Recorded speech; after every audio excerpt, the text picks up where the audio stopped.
In chemistry, a reaction only happens when the conditions are right. It's no different in real estate.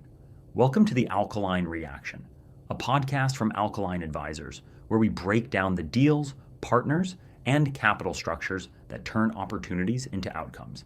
I'm Spencer Correnti, and today's reaction: project timing. Most commercial real estate deals don't fail all at once. They fail quietly over time.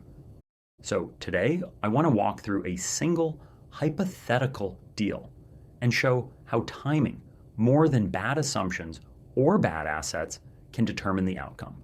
We're going to follow this deal through three phases. First, how lease timing that looks conservative at acquisition can create risk later. Second, how debt maturity and refinancing mechanics tighten the window. And third, how liquidity and lender controls accelerate the problem once time starts to run out. None of this starts with a crisis.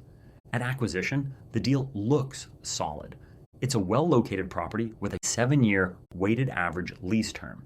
In-place cash flow supports a 1.35 debt service coverage ratio, and the loan is originated at roughly 65% loan to value. There's nothing aggressive here. On paper, it's a conservative structure, but buried in the rent roll is some concentration. About a third of the leases expire in years 4 and 5. That doesn't feel dangerous at the time because the loan matures at the end of year 5 and there appears to be plenty of runway. For the first few years, nothing goes wrong. The property performs roughly as expected. Then as those larger tenants approach expiration, leasing slows.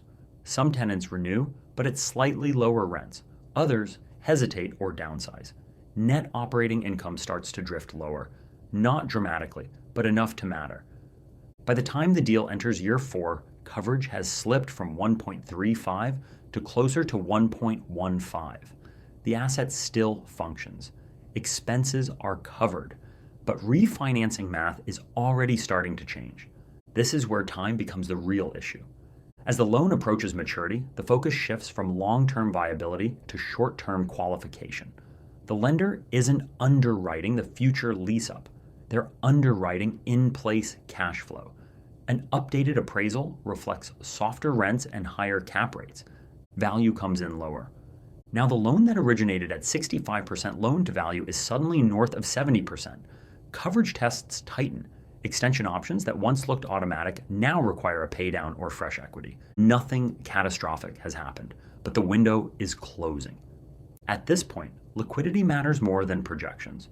The loan has a springing cash trap tied to coverage. When DSCR slips below a defined threshold, cash is swept. Distributions stop. Operating decisions require approval. The sponsor still has reserves, but access is no longer discretionary. Leasing slows further. Tenant improvement decisions take longer. Capital gets deployed defensively rather than strategically. The very actions that might stabilize the property require time and flexibility, and both are now constrained. Meanwhile, behavior starts to change. The sponsor hesitates to inject new capital late in the loan term. Equity partners resist dilution. The lender becomes less flexible as maturity approaches. Everyone believes the market will improve with just a little more time. But time is exactly what the deal doesn't have. As maturity hits, refinancing options narrow. The sponsor faces a choice: contribute meaningful new equity, sell into a soft market, or negotiate from a weakened position. The asset itself still works over a longer horizon, but the capital structure doesn't allow that horizon to exist. When the deal ultimately changes hands or restructures, it doesn't feel like a failure caused by a bad decision. It feels like a deal that simply ran out of time. That's why time is so often mispriced in commercial real estate. It's not that investors ignore it, it's that they assume it behaves linearly. In reality, risk accelerates as timelines converge. A small miss early in a deal is manageable. The same miss late in the deal can be decisive. The lesson isn't to avoid risk, it's to recognize where it actually lives. Align lease rollovers with debt maturities. Underwrite extensions pessimistically. Understand how long liquidity truly lasts and who controls it when things soften.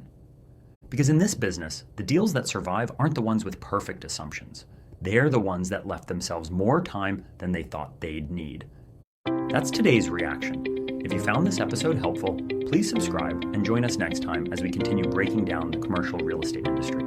I'm Spencer Correnti, and thank you for your time.